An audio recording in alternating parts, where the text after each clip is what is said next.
Hello दोस्तों, स्वागत है आपका हमारे YouTube channel MD learning point पर। तो हमने जो हमारी क्लास थी वो थी राजस्थान के लोक नृत्य। तो लोक नृत्य में हमने पढ़ा था कि लोक नृत्य वो 4 भागों में बांटे गए हैं: जातीय लोक नृत्य, व्यावसायिक, क्षेत्रीय और सामाजिक या धार्मिक लोक नृत्य। तो इसीलिए हम आगे पढ़ते पढ़ते हमारा जो क्लास है वो हमारा पार्ट फर्स्ट था जो कि वो पूर्ण हो चुका है। आज हम लोक नृत्य का है वो सेकंड पार्ट लेके आए हैं। तो आज हमारा जो लोक नृत्य का जो सेकंड पार्ट है वो है कि हम है वो 13 ताली नृत्य से स्टार्ट करेंगे। तो उसमें हमने लास्ट क्लास में हमने पढ़ा था कि भाई नृत्य और भाई नृत्य की विशेषता। तो आज जो हम जो पढ़ेंगे वो है 13 ताली नृत्य। तो हमारा यूट्यूब चैनल है एमडी लर्निंग पॉइंट। तो चलो बढ़ते हैं इसी वीडियो में आगे और हमारे इस क्लास को कंटिन्यू करते हैं। तो इसमें लिखा है हमारे जो क्लास है उसमें है कि आज हम पढ़ेंगे क्लास में वो है 13 ताली नृत्य। तो 13 ताली नृत्य है वो क्या है? तो ये नृत्य है वो बाबा रामदेव जी के आराधना में, बामड़ नहीं है भाई, ये कामड़ है। यहाँ पर ध्यान रखना, ये बामड़ नहीं है, ये कामड़ है भाई, कामड़। ये नृत्य बाबा रामदेव जी की आराधना में कामड़ जाति की महिलाओं द्वारा किया जाता है। हाँ, ये जो 13 ताली नृत्य है ये बाबा रामदेव जी की आराधना में कामड़ जाति की महिलाओं द्वारा किया जाता है। ये है मतलब कि ये एकमात्र नृत्य है जो कि बैठ कर किया जाता है। ये एकमात्र नृत्य है भाई जो बैठ कर किया जाता है। इम्पोर्टेंट है भाई, क्वेश्चन पूछ सकते हैं। वह कौन सा नृत्य है जो बैठ कर किया जाता है? एकमात्र नृत्य कौन सा है वो? तो वह है 13 ताली नृत्य जो बैठ कर किया जाता है। यह नृत्य 13 मंजीरों की सहायता से किया जाता है। हाँ, ये जो नृत्य है वो 13 मंजीरों की सहायता से किया जाता है। इसी के साथ हमारा अगला है कि 13 ताली नृत्य का जो उद्गम है वो पादरला गांव पाली है। 13 ताली जो नृत्य है, तो 13 ताली नृत्य का जो उद्गम हुआ था वो कहाँ से हुआ था? पादरला गांव पाली से हुआ था। इस नृत्य में मुख्य रूप से तंदूरा और चौतारा वाद्य यंत्र का प्रयोग किया जाता है। तो ऐसा पूछ सकते हैं कि 13 ताली नृत्य में है वो किस वाद्य यंत्र का प्रयोग किया जाता है? तो तंदूरा और चौतारा। तो इस 13 ताली नृत्य के प्रमुख कलाकार कौन है? तो प्रमुख कलाकार है मांगी बाई और लक्ष्मण दास कामड़। तो मांगी बाई और लक्ष्मण दास कामड़, तो ये पूछ सकते हैं भाई 13 ताली नृत्य के प्रमुख कलाकार कौन है। तो इसे अब हमारा अगला नृत्य है वो है सपेरा नृत्य या कालबेलिया नृत्य। इसको सपेरा नृत्य के नाम से भी जाना जाता है और कालबेलिया नृत्य भी। तो कालबेलिया नृत्य है ये सपेरों की मित्र जाति कालबेलियों के लिए। सपेरों की मित्र जाति कौन सी है? कालबेलियों। और संक्रिया नृत्य है वो कालबेलियों का युगल नृत्य जो कि प्रेम कथा पर आधारित है भाई। संक्रिया नृत्य, ये जो संक्रिया नृत्य है वो कालबेलियों का युगल नृत्य, मतलब कि स्त्री और पुरुष है वो दोनों मिलकर जोड़े से है वो नृत्य जो कि प्रेम कथा पर आधारित है। ये प्रेम कथा पर आधारित नृत्य है वो ये संक्रिया नृत्य। पणिहारी नृत्य, ये कालबेलियों का नृत्य है। ये संक्रिया नृत्य है, पणिहारी नृत्य है, बाडड़िया नृत्य है, इडोड़ी नृत्य है, इडोड़ी। तो ये नृत्य है ये है वो कालबेलियों के नृत्य हैं। पणिहारी नृत्य, कालबेलियों का पणिहारी गीतों पर आधारित नृत्य है ये भाई। कालबेलियों का पणिहारी गीतों पर आधारित नृत्य है ये पणिहारी। बाडड़ी या नृत्य, तो ये कालबेलियों स्त्रियां है वो भीख मांगते समय है वो करती है। बाडड़िया नृत्य है वो कालबेलियों की जो स्त्रियां है वो भीख मांगते समय ये नृत्य करती है। इंडोडी नृत्य है भैया, इंडोडी नृत्य। तो इंडोडी नृत्य है वो कालबेलियों का सजावटी नृत्य है जो मिश्रित रूप से गोल घेरे में किया जाता है। जो मतलब कि ऐसे गोल घेरा किया जाता है और फिर ऐसे इसमें ये वो नृत्य करते हैं। और कालबेलिया जो नृत्य है उसकी प्रमुख या प्रसिद्ध नृत्यांगना कौन है? यह है गुलाबो। ये पूछ सकते हैं भाई कालबेलिया नृत्य की प्रसिद्ध नृत्यांगना कौन है? तो कौन है? गुलाबो। और इसी के साथ हमारा अगला नृत्य है वो है चक्री नृत्य। तो चक्री नृत्य है वो कंजर जाति की एवं जो शादीशुदा नहीं है ये नृत्य है कंजर जाति की अविवाहित युवतियों के द्वारा किया जाता है, अविवाहित स्त्रियों द्वारा किया जाता है भाई ये चक्री नृत्य। और यह हाड़ौती क्षेत्र का प्रमुख नृत्य है। ये जो चक्री नृत्य है वो प्रमुख रूप से हाड़ौती क्षेत्र का है। इस और प्रसिद्ध नृत्यांगना कौन कौन है? तो प्रसिद्ध नृत्यांगना शांति फिल्मा फुलमा, शांति फिल्मा और फुलमा ये प्रसिद्ध नृत्यांगना है भाई चक्री नृत्य की। इसी के साथ हमारा अगला नृत्य है कच्छी घोड़ी नृत्य।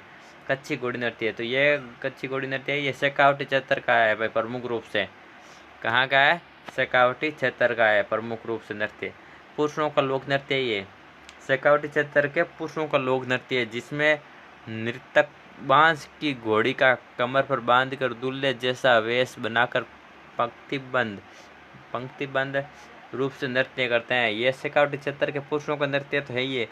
इस नृत्य में क्या करते हैं कि नृतक जो नाचता है वो बांस की घोड़ी को कमर पर बांस की ऐसी घोड़ी को ऐसे बांस की घोड़ी बनाता है और उसको कमर पर बांधता है और फिर वो नृत्य करता है। और उसका वेश होता है वो दुल्हे जैसा वेश है वो बनाकर पंक्तिबंद में रूप से नृत्य करते हैं। यह शेखावटी क्षेत्र में विवाह आदि के अवसर पर किया जाता है। और ये नृत्य है वो शेखावटी क्षेत्र में विवाह आदि के अवसर पर है वो ये नृत्य किया जाता है। और इस नृत्य में यही है क्या कि ये नृत्य है वो ढोल बांकिया व थाली के साथ पैटर्न प्रधान नृत्य है। कैसा नृत्य है? ढोल बांकिया थाली के साथ पैटर्न नृत्य है। अब है जातीय लोक नृत्य। कौन सा है? जातीय लोक नृत्य। तो जातीय लोक नृत्य में है कि भीलों के नृत्य। तो भीलों के नृत्य है वो कौन कौन से है? तो जातीय लोक नृत्य में भीलों के नृत्य है वो है कौन से है? गैर नृत्य, गौरी नृत्य, गौरी की थाई के नाम से पुकारते हैं। तो इसमें गैर नृत्य में यह नृत्य केवल पुरुषों द्वारा किया जाता है, जिसमें पुरुष हाथों में छड़ियाँ लेकर गोल घेरे में नृत्य करते हैं। यह नृत्य होली के अवसर पर किया जाता है भाई। यह नृत्य कब किया जाता है? होली के अवसर पर। इसे घेर नृत्य भी कहा जाता है। इसे घेर नृत्य भी कहा जाता है। गौरी नृत्य इसे राई नृत्य इसे राई नृत्य भी कहा जाता है। गौरी नृत्य को घेर नृत्य अलग है। अब गौरी नृत्य उदयपुर संभाग के भीलों का धार्मिक नृत्य जो मुख्यतः भाद्रपद या अश्विन माह में लगभग 40 दिनों तक नृत्य वाटिका के रूप में मंचित किया जाता है भाई। उदयपुर संभाग के भीलों का धार्मिक नृत्य है जो मुख्यतः भाद्रपद भादवे अश्विन आश्वद माह में लगभग 40 दिनों तक नृत्य नाटिका के रूप में नाटक या नाटिका के रूप में मंचित किया जाता है। गौरी की थाई नाटिका के विभिन्न प्रसंगों का जोड़ने के लिए किया जाने वाला सामूहिक नृत्य है, जिसे आदिवासी लोग गौरी की थाई के नाम से पुकारते हैं। आदिवासी लोग है वो किस नाम से पुकारते हैं? गौरी की थाई के नाम से। अब है नेजा नृत्य। तो नेजा नृत्य है वो नेजा नृत्य भीलों का खेल नृत्य है जो कि होली के तीसरे दिन किया जाता है। कब किया जाता है? होली के तीसरे दिन। इसमें जमीन पर एक खंभा रखा जाता है जिसके ऊपर ऊपरी सिरे पर नारियल रख दिया जाता है। खेल के दौरान भील युवक है वो नारियल को उतारने का प्रयास करता है तथा खंभे के चारों ओर घेरे में खड़ी स्त्रियां कोड़े या डंडी मारकर पुरुषों को रोकने का प्रयास करती है। यह है नेजा नृत्य। इसमें क्या होता है कि एक जमीन पर एक खंभा रोप दिया जाता है और उसके सिर पर ठेठ ऊपरले सिरे पर है वो एक नारियल को रख दिया जाता है या बांध दिया जाता है। और इस खेल के दौरान भील युवक है वो नारियल को उतारने का प्रयास करता है तथा भील जो स्त्रियां हैं वो उस खंबे के चारों ओर जो खंबा रोपा गया था उस खंबे के चारों ओर खड़ी रहती है, या तो छड़ियाँ लेकर या कोड़े लेकर खड़ी रहती है। जो भी पुरुष है वो उस नारियल को उतारने का प्रयास करते हैं तो उनके छड़ियाँ कोड़े की लगाती है। तो यही है। अब द्विचक्रीय नृत्य। यह नृत्य यह नृत्य विवाह के अवसर पर भील पुरुष व महिलाओं द्वारा 2 चक्कर या वृत्त बनाकर किया जाने वाला नृत्य है। द्विचक्रीय यह नृत्य है वो नृत्य विवाह के अवसर पर भील पुरुष एवं महिलाओं द्वारा 2 चक्कर बनाकर किया जाने वाला नृत्य है। कौन सा? ये नृत्य द्विचक्रीय। ग्रासियों के नृत्य अब कौन से है? ग्रासियों के नृत्य। तो अगला हमारा है ग्रासियों के नृत्य। तो ग्रासियों के नृत्य में हमारा है कि वालर नृत्य। वालर ग्रास्य स्त्री पुरुषों द्वारा संयुक्त रूप से किया जाने वाला नृत्य है। वालर नृत्य बिना किसी वाद्य यंत्र के किया जाता है और ये 2 अर्धवृत्ताकार पंक्तियां अंदर की ओर स्त्रियां और बाहर की ओर पुरुष में किया जाता है। लूर नृत्य ग्रासियों महिलाओं के द्वारा मेले एवं शादी के अवसर पर किया जाने वाला नृत्य है। कूदर नृत्य ग्रासियों स्त्रियों और पुरुषों द्वारा बिना किसी वाद्य यंत्र के पंक्तिबद्ध रूप में किया जाने वाला नृत्य है।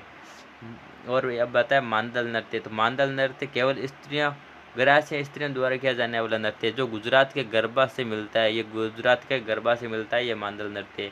अब घोर नृत्य। तो घोर नृत्य है वो ग्रासियों स्त्रियों एवं पुरुषों द्वारा गणगौर के अवसर पर कब किया जाता है? गणगौर के अवसर पर यह नृत्य किया जाने वाला नृत्य है।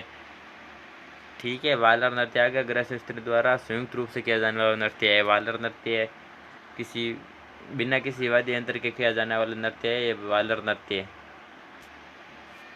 अब इसी के साथ बढ़ते हैं हमारे अगले की ओर। गौर नृत्य हो गया। अब मौर्य नृत्य। तो मौर्य नृत्य है वो मौर्य विवाह के अवसर पर गणपति स्थापना के बाद रात्रि के समय पुरुषों द्वारा किया जाने वाला नृत्य है। मौर्य नृत्य है वो विवाह के अवसर पर गणपति स्थापना के बाद रात्रि के समय पुरुषों द्वारा किया जाने वाला नृत्य है। अब आता कथोड़ी जाति के नृत्य। कौन सा है? कथोड़ी जाति के नृत्य। तो कथोड़ी जाति में मावस्या नृत्य और होली नृत्य। मावस्या नृत्य है वो मावलिया नृत्य।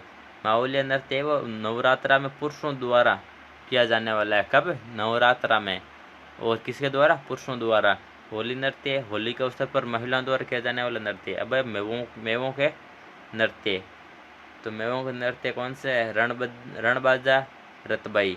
तो रणबाजा है वो मेवों में प्रचलित विशेष नृत्य जिसमें स्त्री पुरुष भाग लेते हैं।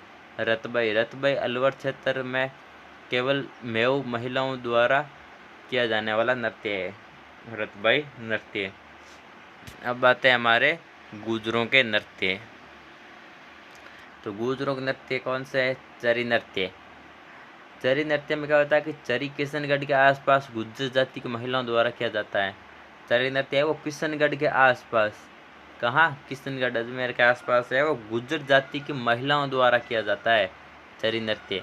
और इसमें महिला है वो सिर पर चरी रखकर चरी नृत्य कैसे किया जाता है? महिला है वो सिर पर चरी रखकर उसमें कंकड़े कपास के बीज व तेल डालकर आग की लपटें निकालते हुए हाथ की कलाइयों को घुमाते हुए स्वच्छंद रूप से नृत्य किया जाता है। भाई कैसे किया जाता है? सिर पर चरी रखकर उसमें कंकड़े या कपास के बीज व तेल डालकर आग की लपटें निकालते हुए हाथ की कलाइयाँ को वैसे मतलब कि घुमाते हुए स्वच्छंद रूप से नृत्य करते हैं। प्रमुख नृत्यांगना कौन है चरी नृत्य की? फल्गुबाई और सुनीता रावत। कौन है? फल्गुबाई और सुनीता रावत। पूछ सकते हैं भाई गुजरों का जो चरी नृत्य है उसमें प्रमुख नृत्यांगना कौन है? तो प्रमुख नृत्यांगना कौन है? एक तो है फल्गुबाई है और एक है सुनीता रावत है। अब आते हैं अगले सामाजिक धार्मिक नृत्य। सामाजिक व धार्मिक नृत्य। तो कौन से है सामाजिक व धार्मिक नृत्य? सामाजिक और धार्मिक नृत्य में आते हैं घूमर नृत्य। तो घूमर नृत्य है वो घूमर मांगल्य अवसरों पर महिलाओं द्वारा किया जाने वाला नृत्य है। कब? मांगलिक अवसरों पर महिलाओं द्वारा किया जाने वाला नृत्य है। और इसे राजस्थान के राज्य नृत्य की मान्यता दी गई। इसे राजस्थान के राज्य नृत्य की मान्यता दी गई है भाई घूमर को राजस्थान के राज्य नृत्य की मान्यता घूमर नृत्य को राजस्थान के नृत्यों की आत्मा कहा जाता है भाई। घूमर जो नृत्य है वो राजस्थान के नृत्यों की आत्मा कहा जाता है। इम्पोर्टेंट है भाई, घूमर नृत्य पूरा ही इम्पोर्टेंट होता है। सवाई नृत्य है, सवाई नृत्य तो घूमर नृत्य में मंद गति से कहवा बजता है, जिसमें घूमर के साथ 8 मात्रा के कहरवे की विशेष चाल होती है, जिससे सवाई कहा जाता है। घूमर नृत्य को भी सवाई नृत्य कहा जाता है। घूमर नृत्य को क्या कहा जाता है? सवाई नृत्य। सवाई घूमर की प्रमुख विशेषता है। इससे जो सवाई है वो घूमर की प्रमुख रूप से विशेषता है। और लहंगे के घेरे को घूम कहा जाता है, और जो लहंगे के घेरे होते हैं उनको घूम कहा जाता है। अब हमारा अगला नृत्य है वो घुड़ला नृत्य। ये धार्मिक नृत्य है भाई। घुड़ला नृत्य है, तो घुड़ला नृत्य में क्या है? घुड़ला मारवाड़ जोधपुर का जो मारवाड़ या जोधपुर, ये बात तो एक ही है। तो उस क्षेत्र का है वो प्रमुख रूप से नृत्य है वो घुड़ला नृत्य है, वो मारवाड़ क्षेत्र का है। घुड़ला नृत्य चैत्र माह में स्त्रियों द्वारा सिर पर छिद्र युक्त मटके में, मतलब कि एक घड़ा है या मटका लिया जाता है मिट्टी का, उसमें छिद्र किया जाता है और मटके में जलता हुआ दीपक रखकर, मटके के अंदर फिर जलता हुआ दीपक रखकर सामूहिक रूप से वर्ताकार घेरे में, ऐसे वर्ताकार घेरे में किया जाता है भाई। वर्ताकार घेरे में किया जाता है। ये नृत्य रात्रि के समय किया जाता है भाई। ये जो घुड़ला नृत्य है वो रात्रि के समय किया जाने वाला नृत्य है। कथक शास्त्रीय नृत्य। अब कौन सा है? कथक नृत्य। तो कथक क्या है? वो शास्त्रीय नृत्य है भाई। कथक कौन सा है? एक शास्त्रीय नृत्य है। कथक नृत्य का उद्गम राजस्थान से ही हुआ है। कथक नृत्य का उद्गम कहाँ से हुआ है? राजस्थान से ही हुआ है। अवध के नवाज वाजिब अली शाह के आश्रय से यह नृत्य है वो शैलीपूर्ण रूप से विकसित हुई है। कहाँ से हुई है? अवध के नवाब वाजिब अली शाह के आश्रय से यह नृत्य शैलीपूर्ण रूप से विकसित हुई है।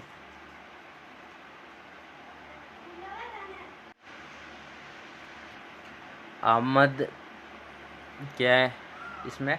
आमद, परण, अदा, सलामी, कसम, मशक आदि कथक की विशेषताएं। तो कथक की विशेषता क्या है? आमद, परण, अदा, सलामी, कासम, मशक आदि कथक की विशेषताएं हैं। कथक के पुराने घराने, तो कथक के जो पुराने घराने हैं वो कौन से है? जयपुर का घराना, एक तो लखनऊ का घराना, बनारस का घराना, रायगढ़ का घराना, यही है।